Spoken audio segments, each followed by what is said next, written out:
Border Gavaskar trophy వైఫల్యంతో BCCI కీలక నిర్ణయాల దిశగా అడుగులు వేస్తుంది.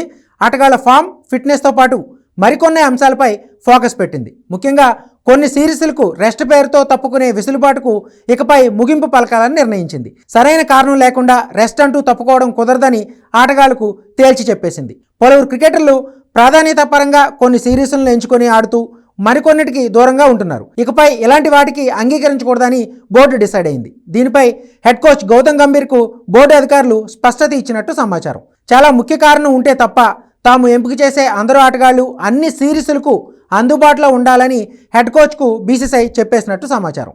ఈ కారణంగానే సీనియర్ ప్లేయర్ కేఎల్ రాహుల్ ఇంగ్లాండ్తో వన్డే సిరీస్ ఆడబోతున్నట్టు తెలుస్తుంది. ముందు రాహుల్ రెస్ట్ అడిగితే ఓకే అని చెప్పిన బోర్డు తర్వాత యూటర్న్ తీసుకుంది. మరోవైపు జాతీయ జట్టుకు ఎంపికైన ఆటగాళ్లు రెగ్యులర్గా జరిగే దేశవాళీ క్రికెట్లో ఆడాలన్న నిబంధనను మరింత కఠినతరం చేయనుంది. గంభీర్ కోచ్గా బాధ్యతలు తీసుకున్నప్పుడే గాయాల నుంచి కోలుకున్న ప్రతి ప్లేయర్ దేశవాళీ క్రికెట్ ఆడితేనే జట్టు ఎంపికలో పరిగణలోకి తీసుకుంటామని తేల్చి చెప్పాడు. ఇకపై జాతీయ జట్టు కాంట్రాక్ట్ ఉండి కొన్ని సిరీస్లకు ఎంపికని ఆటగాళ్లు దేశవాళీ మ్యాచ్లు ఆడాల్సిందేనని బీసీసీఐ కూడా స్పష్టం చేసినట్టు తెలుస్తుంది.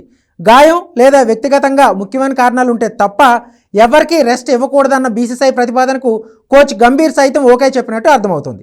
సీనియర్, జూనియర్ ప్లేయర్స్ అనే తేడా లేకుండా అందరినీ రొటేషన్ పద్ధతిలో సిరీస్లు ఆడించాలని కూడా బోర్డు వర్గాలు నిర్ణయించినట్టు సమాచారం. బోర్డర్ గవాస్కర్ ట్రోఫీలో వైఫల్యంపై కోచ్ గంభీర్, కెప్టెన్ రోహిత్ శర్మతో సమావేశం సందర్భంగా బీసీసీఐ ఈ ప్రతిపాదన చేసినట్టు బోర్డు వర్గాలు తెలిపాయి. ఇదిలా ఉంటే బోర్డర్ గవాస్కర్ ట్రోఫీ వైఫల్యానికి సంబంధించి కోచ్ గంభీర్, కెప్టెన్ రోహిత్ శర్మ వివరణ ఇచ్చారు.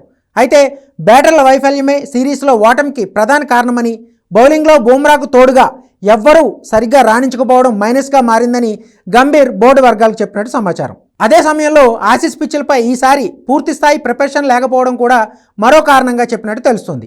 ఆసీస్ ఏ జట్టుతో సిరీస్లో పలువురు కీలక ఆటగాళ్లు లేకపోవడం దీనికి కారణమని గంభీర్ చెప్పినట్లు బోర్డు వర్గాలు వెల్లడించాయి. కానీ ఈ వైఫల్యానికి బీసీసీఐ ఎవరిపైనా చర్యలు తీసుకోవడం లేదని టాక్.